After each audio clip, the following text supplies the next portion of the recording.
Howdy everyone. Welcome to week 6 of desktop applications. So this week we are going to be starting Microsoft PowerPoint.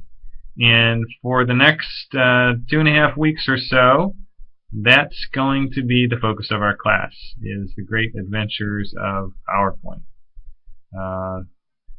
So your assignments this week are going to deal with Microsoft PowerPoint. So one of the things that you actually have as a resource to help you with PowerPoint are snap tutorials.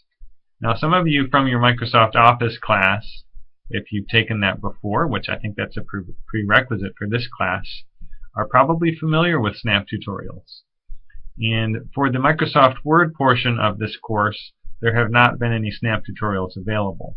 But now that we're in the PowerPoint section, there are snap tutorials. If you're not familiar with what a snap tutorial is, it's a nifty, hands-on, narrated, interactive tutorial that goes over very similar content to your textbook, but does it in a way that might be easier for your learning style. So I've put in the executive summary section of this announcement a few things that you need to get started and get access to snap tutorials. First, there is a link to the SNAP website, snap2013.emcp.com. Secondly, there's an enrollment key, accused occasions with a dash between. That is the code that will get you in to the tutorials for this class that I've set up for you. Thirdly, there's a link to the live chat help. They have a great live chat help staff at SNAP. So if you're having trouble figuring out how to get started, ask the live chat. They're the experts, not me.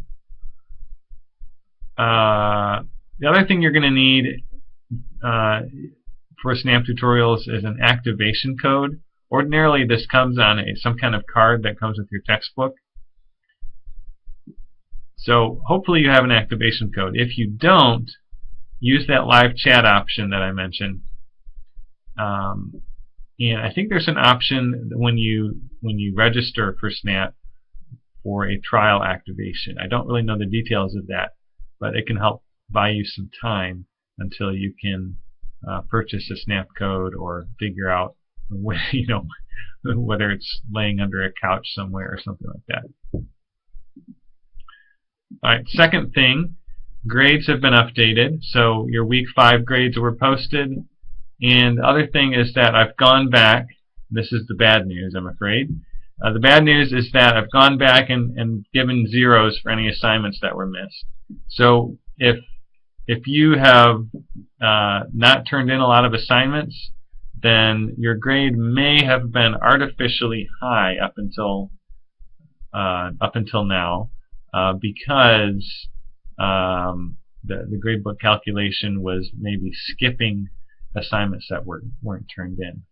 That's the bad news. But the good news is that I have decided to drop the worst 2 grades from each category.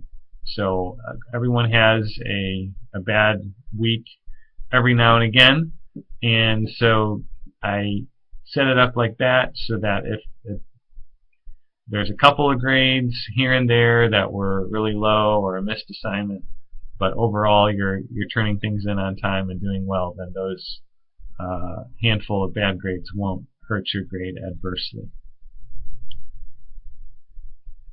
Alright, I think that's about it for today's announcement. The only other thing I want to mention is just that Thanksgiving is coming soon. As you know, there will be a week-long break in about a week and a half,